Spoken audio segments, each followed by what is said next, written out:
नमस्कार दोस्तों, मार्गदर्शन पे आपका बहुत बहुत स्वागत है। दोस्तों आज मैं बात करूंगी वैभव लक्ष्मी व्रत के बारे में। दोस्तों जैसा इस व्रत की मान्यता है कि ये व्रत जो है मनोकामना पूर्ण करता है, यानी मनोकामना की पूर्ति के लिए इस व्रत को रखा जाता है और माता वैभव लक्ष्मी की कृपा से इस व्रत को करने वाले की मनोकामना भी अति शीघ्र पूर्ण हो जाती है। पर दोस्तों बहुत सारे लोग जो होते हैं उनकी मनोकामना पूर्ण नहीं होती है, क्योंकि दोस्तों जब कोई भी व्रत या आप कामना परक जब कोई व्रत आप करते हैं तो उसमें कुछ विशेष नियम होता है, उस नियम में बंधना पड़ता है और जब इस नियम में बंध करके आप ये व्रत नहीं पूर्ण करते हैं तो फिर वो व्रत आपका जो है फलीभूत नहीं होता है, फलदायी नहीं होता है।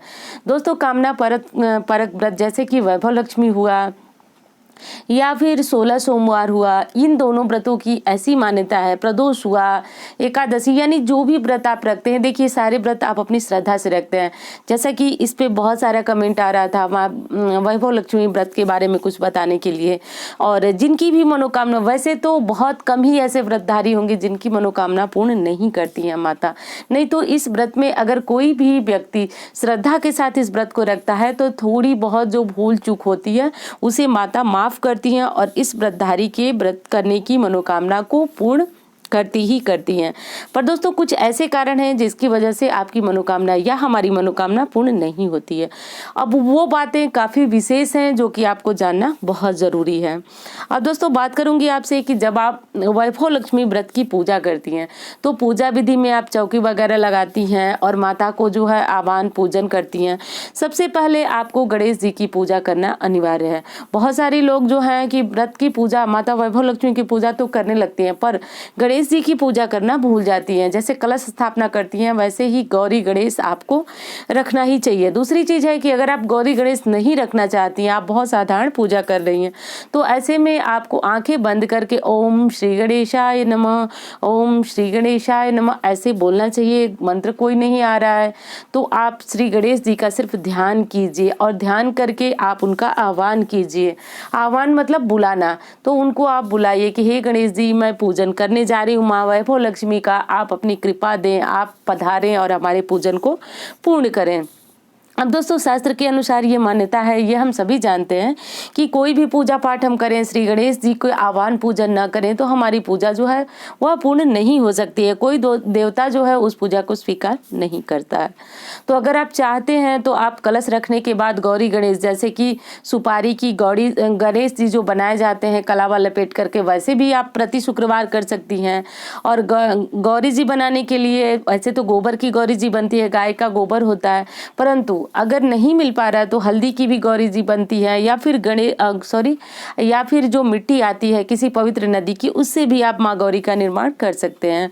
लेकिन अगर आप ये निर्माण हर शुक्रवार को नहीं करना चाहते हैं तो जो आपकी दिवाली की लक्ष्मी पूजा की मूर्ति है, आपने अगर मूर्ति हर साल लाते हैं तो भी आप मिट्टी की जो मूर्ति लाते हैं उससे भी कर सकते हैं, या फिर फोटो है तो उससे भी कर सकते हैं।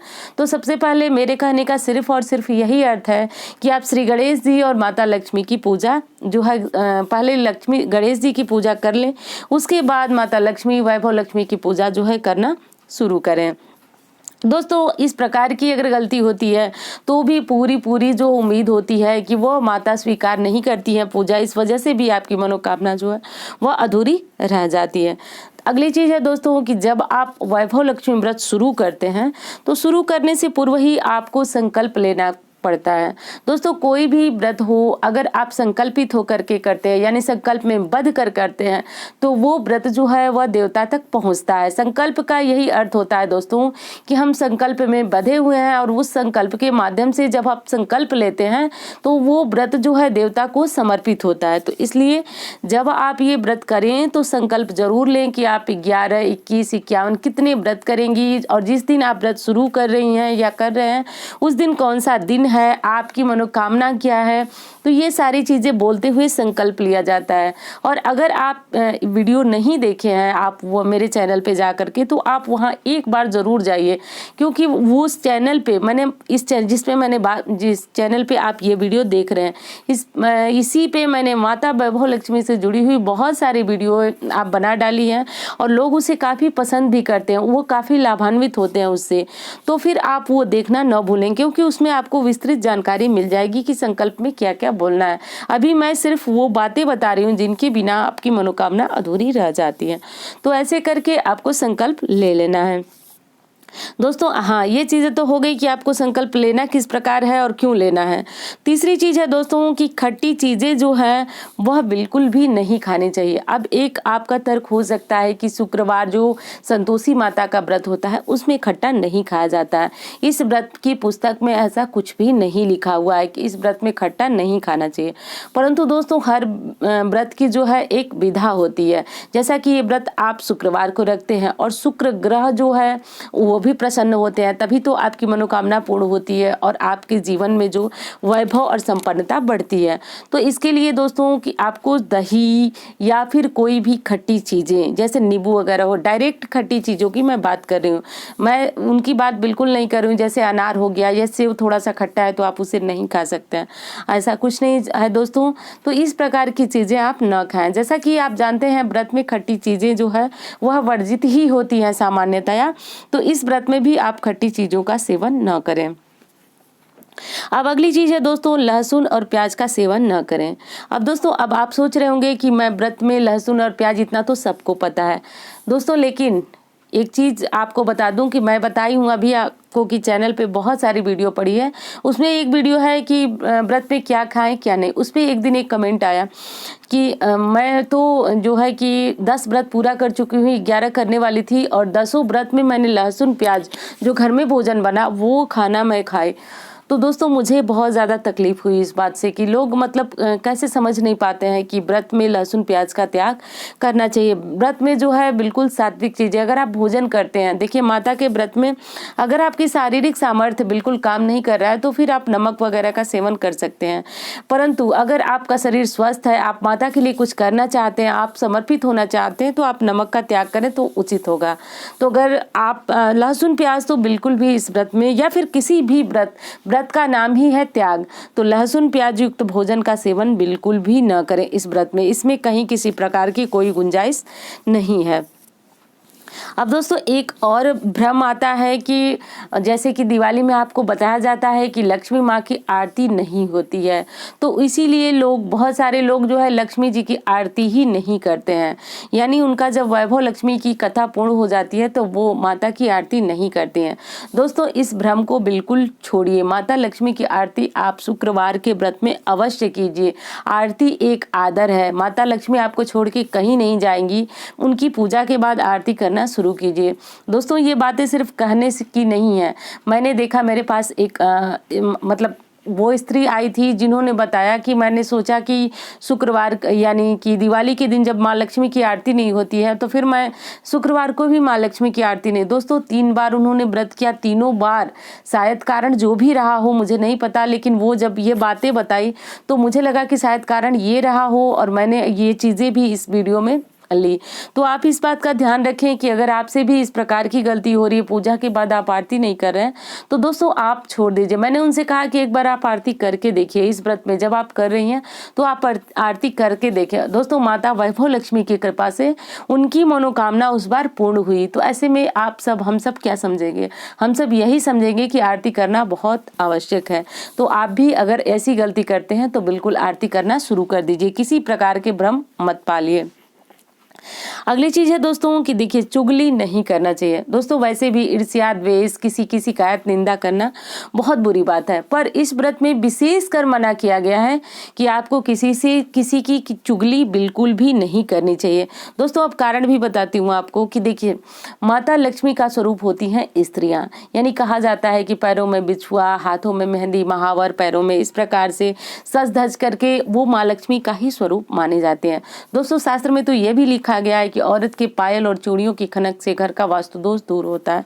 तो ऐसे में माँ लक्ष्मी का स्वरूप मानी जाती है और माँ लक्ष्मी का व्रत करने वाली स्त्री अगर निंदा करती है, शिकायत करती है, तो ऐसे घरों में उनका वास नहीं होता है। तो ऐसे में मनोकामना पूर्ण होने की जो स्थिति होती है वो काफी क्षीण हो जाती है। तो इसलिए इस व्रत में विशेष मनाही है कि आप इस व्रत के दौरान किसी की चुगली नहीं करें। दोस्तों व्रत के दौरान या फिर उसके बाद भी अगर किसी की चुगली नहीं करती हैं तो निश्चित रूप से ये बहुत अच्छी बात है। किसी की निंदा, शिकायत या चुगली करना ये अपने आप में ही बहुत निंदनीय बात है। तो अगर इस प्रकार की गलती व्रत के दौरान आपसे हो जाती है, जैसे देखिए कभी कभी जो व्रत हम रखते हैं उसमें व्रत को तोड़ने के लिए बहुत सारे प्रयास होते हैं जो ऐसे हो जाते हैं जो हमें नहीं करना, जाने अनजाने में हमें बहुत ज़्यादा गुस्सा आता है। क्रोध से क्या है, क्रोध से भी हमारा व्रत भंग हो जाता है। क्रोध में हम वो अपशब्द बोलते हैं जो हमें व्रत के दौरान नहीं बोलना चाहिए, क्योंकि दोस्तों व्रत के दौरान हमें मन से, वचन से और कर्म से, तीनों से पवित्र होना चाहिए। व्रत का सिर्फ और सिर्फ यही उद्देश्य है। तो जब हम मन से, वचन से और कर्म से, तीनों से पवित्र होंगे तभी जाकर के हमारा व्रत जो है वह पूर्ण होगा और हमारी मनोकामना पूर्ण होगी। तो अगर हम वचन से किसी की शिकायत करते हैं, निंदा करते हैं, तो निश्चित रूप से हम तीनों तरीके से पवित्र नहीं है, तो इसलिए भी हमारी मनोकामना अधूरी रह जाती है। अब अगली गलती जो होती है वो कलश का पानी जो है वो आप सुबह सुबह इधर उधर कहीं नहीं डालें। अगर आपके घर में तुलसी माँ है तो सभी जानते हैं तुलसी में इस पानी को डालना चाहिए, पर जब आप इस जल को फेंकें, अगर तुलसी माँ कहीं कहीं पे नहीं है, ये आपके द्वारा कमेंट में ही पूछे गए प्रश्न है जिनको मैं बता रही हूँ, तो फिर जब आप ये जल कहीं ऐसी जगह पे डाल रही हैं तुलसी माँ के अलावा, तो फिर आप वहाँ ध्यान रखें कि किसी का पैर न चलता वहाँ पड़ता हो, क्योंकि दोस्तों कलश का जल जो होता है वो अभिमंत्रित हो जाता है, तो उस जल को अगर कोई पैर से लागता है तो बहुत बड़े दोष का वो भागी होता है। तो ऐसी गलती आप मत करें। अगली चीज है जो चावल है उसका भी अनादर नहीं होना चाहिए। आप चावल को पक्षियों को ले जाकर के कहीं चौराहे पे या कहीं ऐसे स्थान पे या फिर अपने घर के छत पे डाल दें जहाँ पे पक्षी आते हों और उन चावलों को चुग करके वो संतुष्ट हो सकते हैं। तो दोस्तों चावलों का बिल्कुल भी अनादर नहीं, एक दाना भी अगर गिरा हुआ है तो उसको अच्छी तरह से आप उठा लीजिए और वहाँ पक्षियों के लिए डाल दीजिए जहाँ किसी के पैर वगैरह न पड़ते हों। एक चीज और है दोस्तों, जहां से आप व्रत शुरू करें वहां से ही समाप्त करें। दोस्तों ये भी बहुत बड़ी एक बात है जिसको समझने वाली बात है। अब मैं ये बात आपको इस आधार पे बता रही हूँ कि जो भी व्रतधारी मुझसे पूछते हैं या फिर जाते हैं या फिर उनकी मनोकामना जब अधूरी रह जाती है तो मैं उसके बारे में जो जानकारी लेती हूँ वही इस बारे में इस वीडियो में मैं आपको बता रही हूँ। दोस्तों ऐसे में मैंने देखा है कि 99% लोगों का व्रत अगर वो स्थान परिवर्तन करते हैं तो निश्चित रूप से उनका व्रत जो है वह, उनकी मनोकामना जो है वह अधूरी रह जाती है। तो दोस्तों ऐसे में कोशिश करें कि अगर जो बहुत सारी गर्ल्स हैं जो हॉस्टल में रहती हैं तो देखिए व्रत कहीं से भी आप शुरू कर सकती हैं, इसमें कोई दिक्कत नहीं है, लेकिन व्रत को दो जगह पे रखना ये उचित नहीं है। इस व्रत की यही विशेषता है कि आप अगर हॉस्टल में हो या फिर जहां हो, आप व्रत जहां शुरू करें वहीं पे व्रत को जो है समाप्त करें, यानी उद्यापन वहीं करें। तो अगर आप अपने मायके से करती हैं, ससुराल से करती हैं, तो आप अगर ससुराल से करती हैं तो मायके जा रही हैं तो व्रत को छोड़ दें, फिर पुनः जब आप ससुराल लौटें तो इस व्रत को करें, या फिर मायके से कर रही हैं ससुराल जा रही हैं तो छोड़ दें, जहां करें वहीं इसका उद्यापन करें। बीच में अगर आपको 2-4 हफ्ते के लिए भी कहीं जाना है तो इस व्रत को छोड़ें और पुनः जब आप अपने स्थान को लौटें तो इस व्रत को पूर्ण करके और मनोकामना आप जो है इसकी उद्यापन करें।